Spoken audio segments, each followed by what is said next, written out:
এরকম ক্রিস্পি আলুর চপ খেয়েছেন কখনো? খাবেন কি করে? আমি তো এই রেসিপি আগে শেয়ারই করিনি। আলুর চপ বানাতে হলে এইভাবে বানান, যেটা হবে ফুটবলের মতো ফুলকো এবং অনেক বেশি ক্রিস্পি।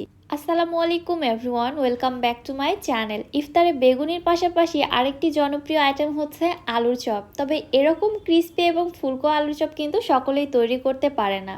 আমার এই ভিডিওতে গোপন টিপস সহ এবং গোপন ইনগ্রিডিয়েন্টস সহ রেসিপিটি শেয়ার করেছি। আমার এই ভিডিওটি দেখার পর আলুর চপ তৈরিতে আপনাদের আর কোনো প্রবলেম থাকবে না।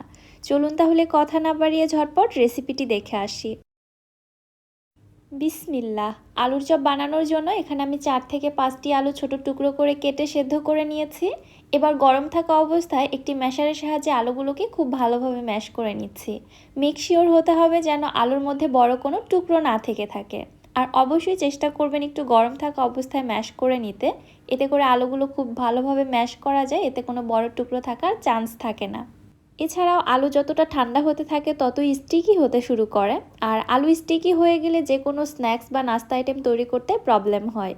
বাই দ্য ওয়ে, ফার্স্টে আমি আলুর মধ্যে দিয়ে দিচ্ছি 1 চা চামচ চিলি ফ্লেক্স, একটি পেঁয়াজ কুচি, 3টি কাঁচামরিচ কুচি। আমি এখানে শুকনো মরিচ কাঁচামরিচ দুটোই ব্যবহার করেছি, কারণ একটু ঝালঝাল হলেই চপটা খেতে মজা লাগে। আপনারা ঝালটা আপনাদের টেস্ট অনুযায়ী কমিয়ে বাড়িয়ে দিবেন। আরও দিচ্ছি 1/2 চামচ কালো গোলমরিচের গুঁড়া, 1 চামচ চাট মশলা, 1/2 চামচ ভাজা জিরার গুঁড়া, স্বাদমতো লবণ, 3 টেবিল চামচ পেঁয়াজ বেরেস্তা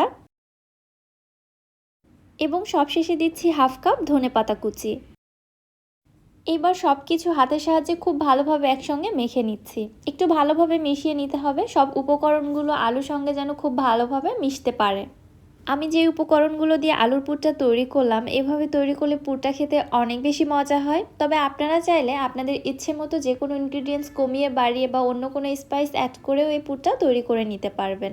হাতটা পরিষ্কার করে হাতে সামান্য একটু তেল মেখে নিয়েছি। এবার এখান থেকে পরিমাণ মতো আলুর পুর নিয়ে আমি চপের শেপ দিয়ে নিচ্ছি। পুরটা অবশ্য আপনারা আপনাদের পরিমাণ মতো কমিয়ে বাড়িয়ে নিতে পারেন। তবে আমি এখানে খুব বেশিও নিচ্ছি না, আবার অনেক কমও নিচ্ছি না। মোটামুটি এই পরিমাণে পুর নিয়ে আমি এই চপগুলো তৈরি করে নিচ্ছি। আপনারা চাইলে চপগুলোকে আরও বড় করেও তৈরি করে নিতে পারেন। ঠিক এই একইভাবে আমি সবগুলো চপের শেপ তৈরি করে নিচ্ছি। এইভাবে চপগুলো তৈরি করার পর আপনারা চাইলে এগুলোকে ডিপ ফ্রিজে রেখে সংরক্ষণও করতে পারেন। তবে আমি সংরক্ষণ করছি না, সবগুলো চপই আপনাদের ভেজে দেখাবো। এগুলোকে এক সাইডে রেখে দিচ্ছি। অন্য একটি মিক্সিং বোলের মধ্যে একটি স্ট্রেনারে নিয়ে নিচ্ছি 1 কাপ বেসন। ফার্স্টে আমি বেসনটাকে খুব ভালোভাবে চেলে নিচ্ছি। চেলে নেওয়াটা কিন্তু খুবই ইম্পর্ট্যান্ট, কারণ বেসন না চেলে নিলে ব্যাটার স্মুথ হবে না, আর ব্যাটার স্মুথ না হলে চপ ভালো হবে না। এখানে যে দলা অংশগুলো বের হয়েছে এগুলো ফেলে দিব। আমি ওই স্ট্রেনারে আবারও নিচ্ছি 1/2 কাপ কর্নফ্লাওয়ার। যেহেতু এখানে 1 কাপ বেসন দিয়েছি, 1 কাপের অর্ধেক এখানে কর্নফ্লাওয়ার ব্যবহার করতে হবে। আর দিয়ে দিচ্ছি 2 টেবিল চামচ ময়দা। এটাই হচ্ছে গোপন ইনগ্রিডিয়েন্টস আলুর চপ বা বেগুনি তৈরিতে। আপনারা এইভাবে ময়দাটা ইউজ করে দেখবেন, বেগুনি বা আলুর চপ এত বেশি ফুলকো এবং ক্রিস্পি হয় আপনার ধারণার বাইরে থাকবে। এগুলোও আমি চেলে নিয়ে সব কিছু একসঙ্গে ভালোভাবে মিশিয়ে নিচ্ছি। এবারে দিয়ে দিচ্ছি 1 চা চামচ মরিচের গুঁড়া, 1/2 চামচ জিরার গুঁড়া, 1/2 চামচ রসুন গুঁড়া, 1/2 চামচ আদা গুঁড়া, 1/2 চামচ হলুদের গুঁড়া, সাথে স্বাদমতো লবণ দিয়েছি। এরপরে হুইস্ক দিয়ে সব কিছু একসঙ্গে ভালোভাবে মিশিয়ে নিচ্ছি।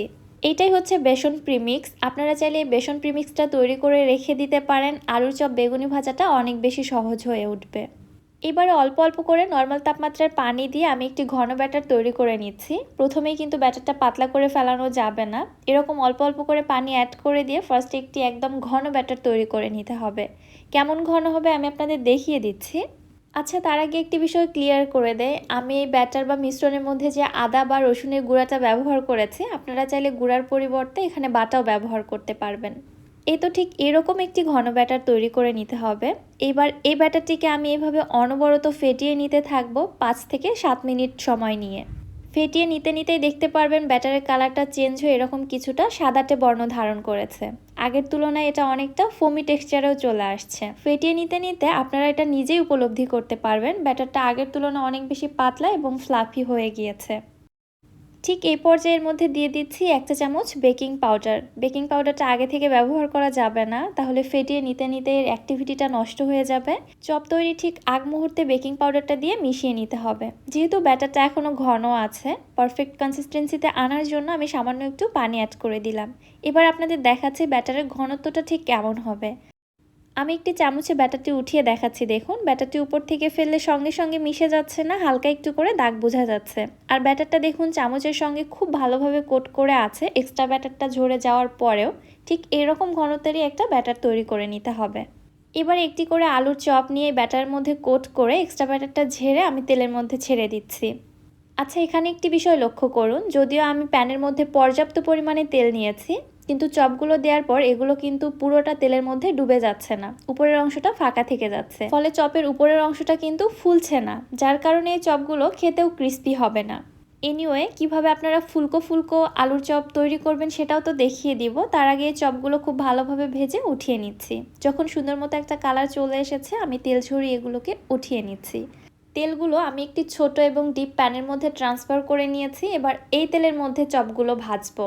এবার চপগুলো দেওয়ার সঙ্গে সঙ্গে একদম তেলের নিচে ডুবে যাচ্ছে এবং চপগুলো কিন্তু ফুলে একদম টইটম্বুর বা ফুটবলের মতো হয়ে যাচ্ছে। সো এখানে এটাই হচ্ছে বিষয়, চপগুলোকে একদম তেলের মধ্যে ডুবিয়ে ভাজতে হবে, তাহলে এগুলো ফুলে উঠবে। আর আপনারা যদি কম তেলে এগুলোকে ভাজেন, আবার কমেন্টে এসে বলবেন আপু আমার চপ তো ফুললো না, তাহলে কিন্তু হবে না। আমি আপনাদের টেকনিকটা খুব স্পষ্টভাবে বুঝিয়ে দিলাম। এনিওয়ে, আমার এই চপগুলো খুব ভালোভাবে ভাজা হয়ে গিয়েছে, আমি তেল ঝরিয়ে উঠিয়ে নিচ্ছি। মাশাআল্লাহ, প্রত্যেকটা চপ এত বেশি পারফেক্ট হয়েছে, এত ফুলকো আর এত ক্রিস্পি, আমি আপনাদের আওয়াজটা শুনে হয়তো বোঝাতে পেরেছি। এর থেকে আর বেশি কিছু বলে আসলে বোঝানো সম্ভব না। এই চপগুলো যে 2 থেকে 4 ঘন্টা পর্যন্ত ক্রিস্পি থাকবে বা একদিন পরেও ক্রিস্পি থাকবে, এরকম কোনো কিছু আশ্বাস দিব না, কারণ গরম গরম এগুলো ক্রিস্পি থাকে, যতটা ঠান্ডা হতে শুরু করে ততই এগুলোর ক্রিস্পিনেসটা কমে যায়। কারণ আলুর মধ্যে ময়েশ্চার রয়েছে, এর ফলে এর ক্রিস্পিনেসটা কিন্তু ধীরে ধীরে কমতে থাকে। আশা করছি আমি সব কিছু আপনাদের ক্লিয়ারলি বোঝাতে পেরেছি। আমার রেসিপিটি আপনাদের জন্য কতটা হেল্পফুল হলো অবশ্যই আমাকে কমেন্ট করে জানাবেন। আর এইবার ইফতারে অবশ্যই আমার রেসিপিটি ফলো করে বাসায় একবার আলুর চপ তৈরি করবেন, আপনাদের অনেক বেশি ভালো লাগবে। ভিডিওটি ভালো লাগলে যারা আমার ইউটিউব চ্যানেল থেকে ভিডিওটি দেখছেন, চ্যানেলটি সাবস্ক্রাইব করে দিবেন, এবং যারা ফেসবুক পেজ থেকে দেখছেন পেজটিতে একটি ফলো দিয়ে দিবেন। আজকের মতো তাহলে এখানেই বিদায় নিচ্ছি। সবাই ভালো থাকবেন, সুস্থ থাকবেন। আল্লাহ হাফেজ।